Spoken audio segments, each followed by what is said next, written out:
Good evening. This is the CBS Evening News. Dan Rather reporting. In the Middle East, where warfare is no stranger, and in the Falkland Islands, where it was unheard of, a tentative quiet has taken over tonight. In Lebanon, the pause is precarious. There's a sense the worst may still lie ahead there. Israeli soldiers have thousands of PLO guerrillas trapped in Beirut, and there are reports that Yasser Arafat is seeking asylum in a foreign embassy. More on these and other Middle East developments shortly. In the Falklands, the quiet may augur a permanent peace. A ceasefire was announced this afternoon between the Argentine defenders of Stanley and British troops on the edges of that capital. The ceasefire is in force until tomorrow morning. In the interval, the commander of the Argentine garrison flew to Buenos Aires to consult with the junta. Presumably, it is there that the decision will be made whether to turn the temporary ceasefire into a formal surrender or possibly something in between. In London, Tom Fenton has more. As the reports came in from her commanders in the Falklands, Prime Minister Thatcher left Downing Street to report to the House of Commons and to the nation. Troops have been ordered not to fire except in self-defense. Talks are now in progress between General Menendez and our Deputy Commander, Brigadier Waters, about the surrender of the Argentine forces on East and West Falklands.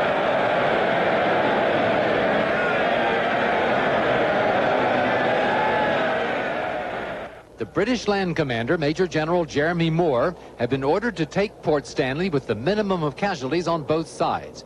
His plan was to increase pressure on the Argentine commander until he was forced to surrender.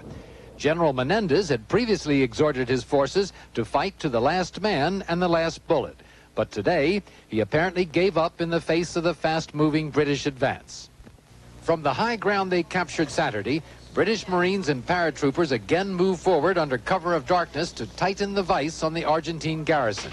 This morning, they seized positions only 2.5 miles from Port Stanley and then pressed on. It has been a costly war for both sides, and the conditions the British will lay down for a surrender are likely to be simple and uncompromising: the complete withdrawal of all Argentine troops from the Falklands.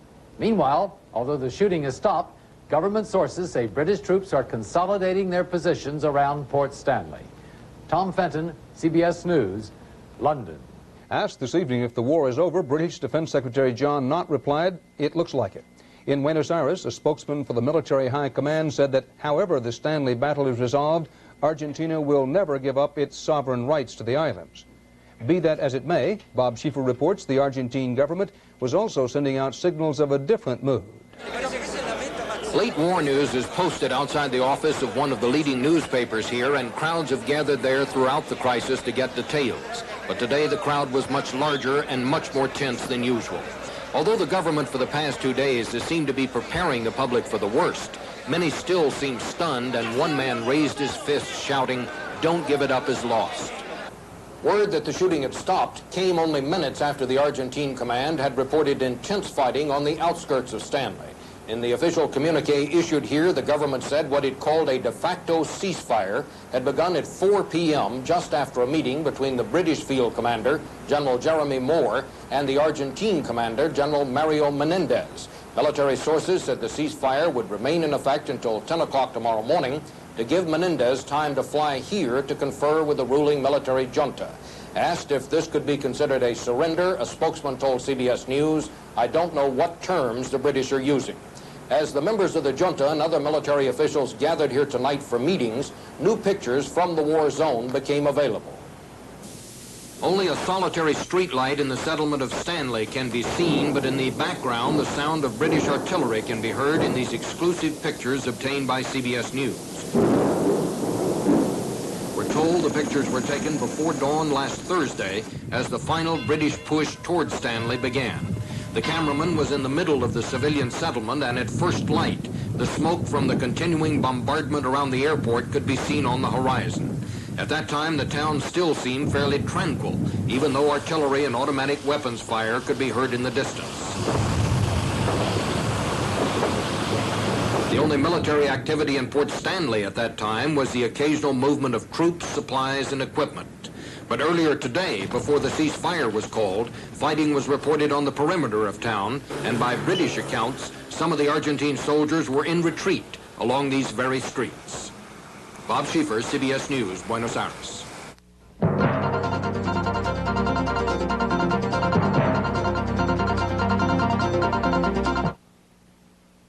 If you're worried about stains on your dentures, don't have the cherry pie unless you have the cream, Denture Cream. And don't have the coffee unless you have the cream, Denture Cream. Denture Cream's powerful anti-stain formula helps brush away tough stains, and its refreshing mint flavor leaves dentures clean and fresh. So don't have the berries unless you have the cream. Anti-stain formula, Denture Cream, with refreshing mint. When we tell you Michelin radials last and last. That's no surprise. When we tell you Michelin radials save gas. That's no surprise. But when we tell you you can get Michelins for about the same price as other leading radials. Now that's a surprise. But it's true. We're America's fastest growing tire company. We make the tire you need at a price you can afford. See your Michelin dealer and prices set for your car. You'll be pleasantly surprised. Michelin, we put America on radials. Apparently, there is no way to enter and no way to leave the city of Beirut tonight without the sanction of the Israeli army. Israel says the Lebanese capital is sealed off by air, sea, and land. Israeli soldiers are quartered near the Lebanese presidential palace in the key crossroads suburb of Babda. Trapped in West Beirut, with escape unlikely, are as many as 6,000 Palestinian guerrillas. Among them, it's said, is their leader, Yasser Arafat. Our coverage begins with Don Kladstrup inside the encircled city.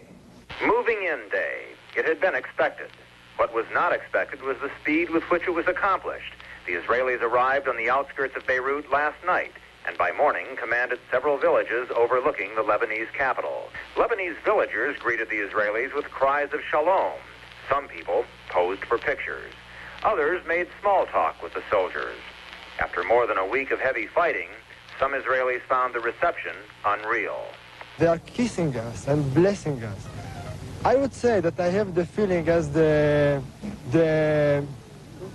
American army in the Second World, how they come and they sent the people free. For Palestinian guerrillas, the moment of truth is approaching. If they have not been crushed yet, they may soon be. Guerrillas braced themselves for a possible final Israeli assault today. This as heavy smoke rose from the south, where Israeli forces continued their mopping-up operations. Although Palestinians may be capable of inflicting heavy losses on the Israelis, there seems to be no way they can stop their advance. But there is no talk of defeat among Palestinians today. No hint of possible surrender. When they come here, we will kill them. If they destroy these buildings, we will be behind these buildings. In the ruins, we will fight them. The PLO in Beirut now appears completely isolated. Links to the outside have been cut. The question is whether Israeli forces will move into the heart of the city itself to squeeze the Palestinians into submission and perhaps wipe them out. Don Kladstrup, CBS News, Beirut. When the Israelis rolled into Babda on the hills overlooking Beirut, the circle was complete. Officials in Jerusalem spoke of new possibilities for the future of Lebanon. Israel's tanks met up with some of the estimated 20,000 Christian militiamen who began fighting the PLO in Beirut 7 years ago and gave them something they could not win on their own: a corridor from northern Lebanon to the south, from the Christian enclave of Beirut to the Christian villages along the Israeli frontier. Israeli armor was poised just down the hill from Lebanon's presidential palace and the headquarters of its fledgling army. Within hours, President Elias Sarkis created his Committee of National Salvation, including leaders from the country's major militia, both Christian and Muslim. With the Lebanese presidential election due before September, more than one Israeli official today said that now is the time for the Lebanese to organize themselves. The best would be if Lebanon is permitted and helped to reform itself as an independent and fully sovereign state over the entirety of its territory, freed of all foreign troops. The operation has cost Israel 170 lives so far, according to Chief of Staff Rafael Eitan. 2,000 PLO guerrillas have died, and the Israeli army has captured 60 Syrian prisoners of war. All that for what in Israel is still a hope for a more peaceful neighbor to the north. Doug Tennell, CBS News, Tel Aviv. For most Lebanese in the path of the Israeli army, the military fighting is over. But Bob Faw tells us another fight goes on, the one to stay alive. Under a blazing sun, the men of Tyre line up for hours to get their identity cards stamped by Israeli authorities. Slowly, Tyre is trying to recover, but its people are still frightened and confused, and recovery comes hard. Today, the pounding noises here came not from shelling, but from hammers and picks. Today, the crowding was not to get out, but to get in to storefronts where Israelis were giving away flour, some of the 10 tons of medical supplies and foodstuffs the military says it's distributing here. Tyre, or what's left of it, will need far more than that. Evidence of devastation like this alarms many Israelis, and some are even beginning to wonder out loud whether the military went too far, destroyed too much. In short, whether the military was guilty of overkill. Mati Peled, a former general and now left-wing professor. In human terms, it is a terrible catastrophe for which we are directly responsible. We caused unheard of suffering and misery. The government says that what it did to civilian areas was a matter of survival. Every decent human being, Israeli in uniform or not in uniform, certainly has mixed feeling about it. That's the human way to react. But it seems like this was the only way to do it. And this is the result. One refugee camp of many now in Lebanon. No water, no sanitation, no promise of relief. Estimates range from 50 to 600,000, but no one knows for certain how many Lebanese have been forced to live this way because of the Israeli attacks. What is clear is that here, where some have turned the scraps of war into playthings, the survivors are the losers. Bob Paul, CBS News in southern Lebanon. While war raged in Lebanon, the powerful Kingdom of Saudi Arabia experienced a peaceful change of power. Following the death yesterday of King Khalid, the new monarch, his half-brother, King Fahd, was quickly installed according to custom. One of the first to pay his condolences was the President of Egypt, the first top-level contact between the two countries since the 1979 Camp David Treaty. Larry Pentak has more from the Saudi capital of Riyadh. The scene this morning was as old as the Bedouin tribes themselves, the people of the desert coming to swear allegiance to their chieftain. A half hour later, the new monarch was breaking crucial diplomatic ground with an embrace for Egyptian President Hosni Mubarak, symbolically blessing Egypt's impending return to the Arab fold, a move which could link America's two closest Middle Eastern allies in an important new pro-Western alliance. Mubarak himself enhanced that image. I feel that I'm at second home. I never fear a stranger in Saudi Arabia. Will you be back? Here. Here? At any time I may be back here. Who knows? But Saudi Arabia is important not only to the Arabs. That was demonstrated with the arrival here tonight of Britain's Prince Philip and Foreign Secretary Francis Pym. The U.S. will be represented by a delegation headed by Vice President George Bush, who arrives tomorrow. The message awaiting him is that the kingdom's basic policies remain unchanged, including its demand that Washington pressure Israel to return Jerusalem to the Arabs. Larry Pentak, CBS News, Riyadh.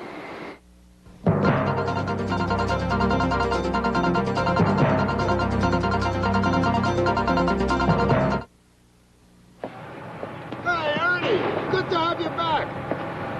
Here we go.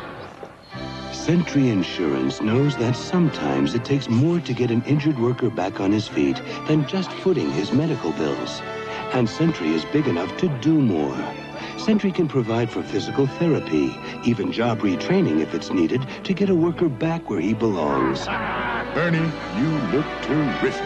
All's well. With Sentry, you know all's well.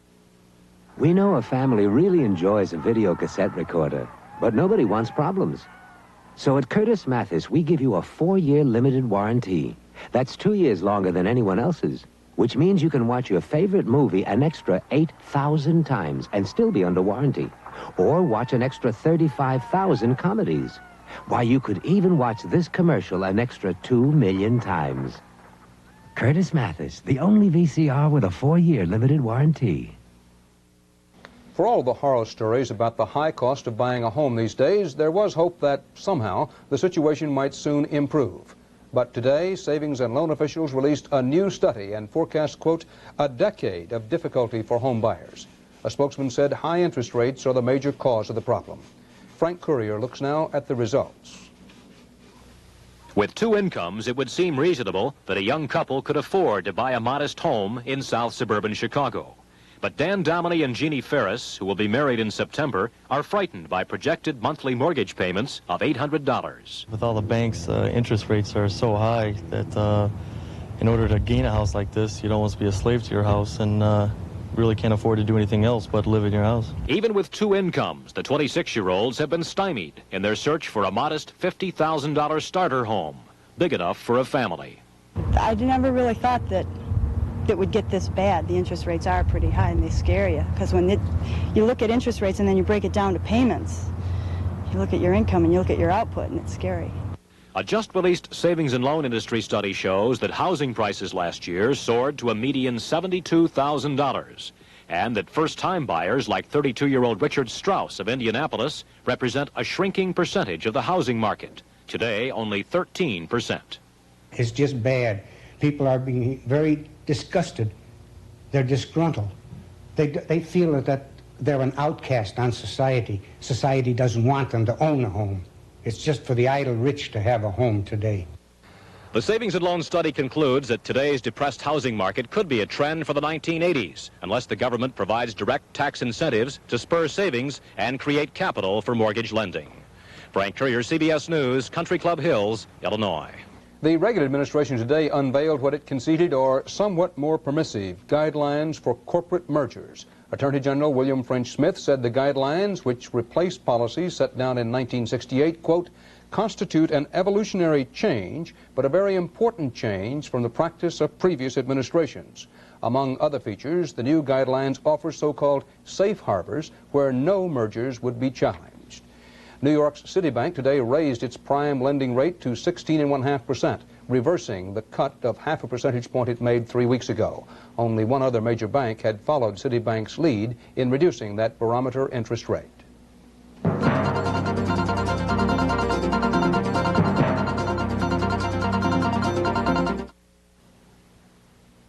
Mrs. Johnson, when you need an antacid, think about salt.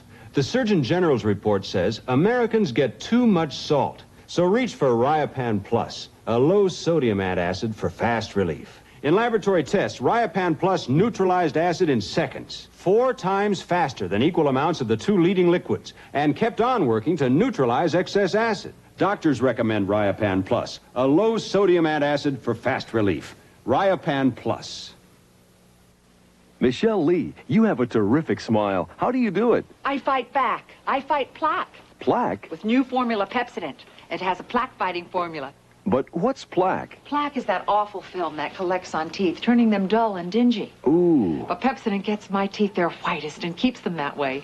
I can see that. How about you? Me? Want to get your teeth their whitest? Well, sure. Then fight back.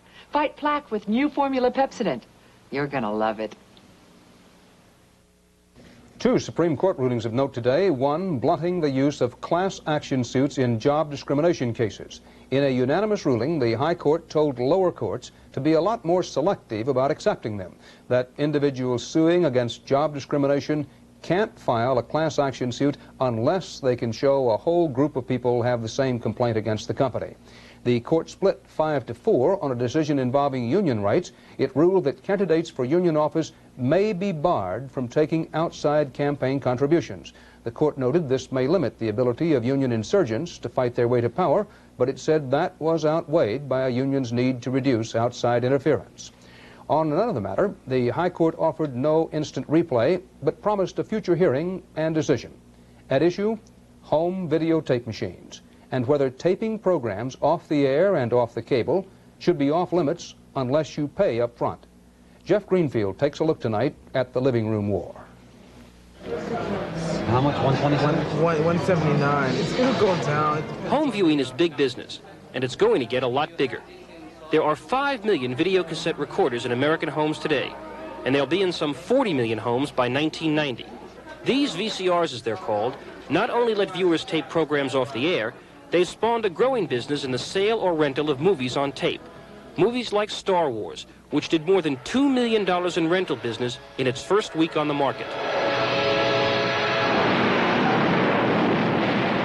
The folks who bought home recorders assumed they were free to tape anything they wanted off their TV sets. But the major movie studios had another idea.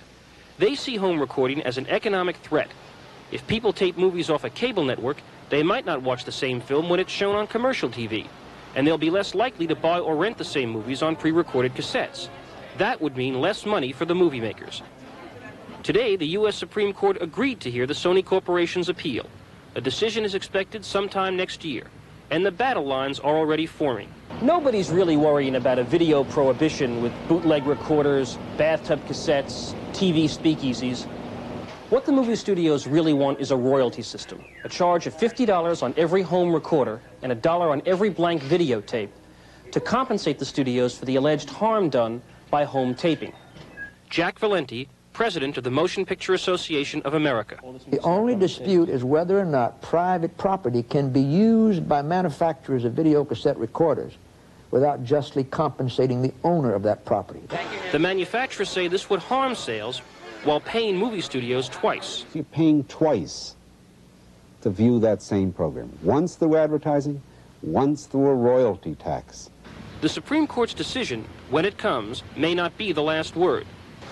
Bills have been introduced in Congress to overturn the appeals court decision and legalize private, non-commercial home taping. Other legislation would mandate royalty payments to the movie studios. And however the battle winds up, it's a measure of how quickly things change that a business which was virtually non-existent 5 years ago is now the center of a fight which could involve billions of dollars. Jeff Greenfield, CBS News, Washington. The Senate Agriculture Committee voted for a major change today in the food stamp program. The changes are complicated but boil down to this. Of the 22 million Americans now receiving food stamps, 4 million deemed as able-bodied would be required to find jobs next year or face the loss of their food stamp benefits. The Congressional Office of Technology warned today that the United States is in danger of losing the space race, not to the Russians, but to competition from Western Europe and Japan. Among the reasons cited in the report, not just budget cuts, but no agreement within the government about the future direction of the U.S. space program. Unless something is done, says the report, the U.S. stands to lose influence, prestige, and a lot of revenue from space technology.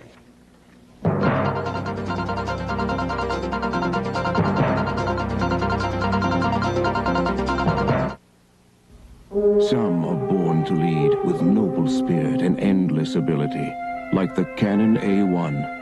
The A1 with 5 automatic exposure modes plus manual. To stop action or let it flow. To control depth of field. To add light automatically. To use light dramatically. The Canon A1, born to lead. Presenting the Sears All-Star Father's Day Sale. A real savings, only $5.99 for Sears Perma-Press dress shirts. That's 40% off. A winner every time. Belted polyester and cotton slacks, only $9.97.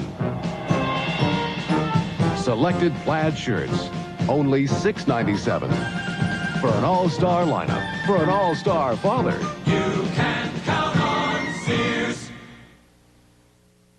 Soviet plainclothes police are said to be keeping watch tonight on the apartments of 11 founders of the Moscow movement against nuclear weapons. What's more, at least 2 of the leaders were detained for questioning today. Only 1 is known to have been released. In this country, the focus of the No Nukes movement shifted today from Saturday's massive and civil rally in New York Central Park to smaller protests featuring civil disobedience. Today's targets the UN missions at 5 nuclear powers, blockaded by the demonstrators. At the United States mission to the UN, the Soviet mission, and the other sites as well, the accent was on disobedience that remained civil. No resistance as police took them away, some on stretchers. All told, more than 1,600 arrests were reported today, the biggest mass arrest ever in a New York City demonstration. In the parlance of the peace movement, colleagues are often referred to as brothers and sisters. Tonight, Bruce Morton takes a close-up look at one protester who came to New York who has earned the title sister by both temperament and her vows. Sister Ardeth Platte is a Dominican nun, 28 years in the order. She was just elected to her 3rd term as a member of the Saginaw, Michigan City Council. A lot of persons stop by, and we have a chance to share our food. Sister Ardeth is a gardener, and this past weekend, a pilgrim, traveling to perform an act of faith. We ask your protection for all those traveling to New York for the second special session on disarmament demonstration on June 12th and civil disobedience on June 14th.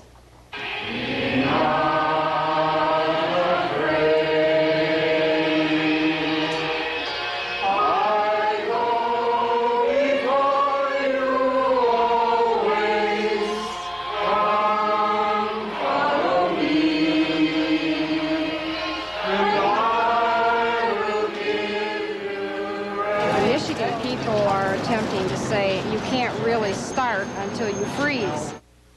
Go forth, my friends, and pay no more tribute to the war makers. The sun is rising, freedom is coming. To be in the number when the saints go marching in. 5, 6, 7, 8, we don't want to radiate. 1, 2. To live and this the bound that has Great. So those of us who are here today are trying to show a sign of hope that we are willing to put our lives on the line for the good of future generations. We're from Michigan. Welcome to New York City. They want to be charged with an additional charge of resisting arrest. That's your choice. We were just trying to find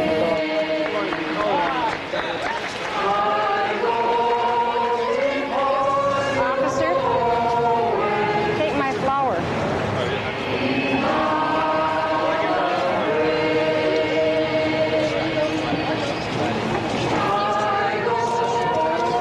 It's a political and moral act to stop the arms race. Sister Ardeth was charged with disorderly conduct and told to appear in court on August 20th. She says she won't. Bruce Morton, CBS News, New York. And that's the CBS Evening News for this Monday. Dan Rather reporting from New York. Thank you for joining us. Good night. Romance can take you many places, but only so far. Beautiful as it is, it has limits. But desire starts where romance leaves off and bursts into something beyond. Something Silhouette Books now captures in a startling new series about love. Silhouette Desire. Beyond romance, where the possibilities are limited only by your imagination. Silhouette Desire. Planning a trip on American Airlines? Yeah. Want to save money? Uh-huh. Then RSVP. RSV what? American's Reserve Super Saver Vacation Plan. It guarantees you our lowest fares through January 17th, 1983. Great. Make your reservations by July 9th and pay later. Ooh, let's RSVP to New Orleans, Las Vegas, Boston, Chicago. We're American Airlines, doing what we do best.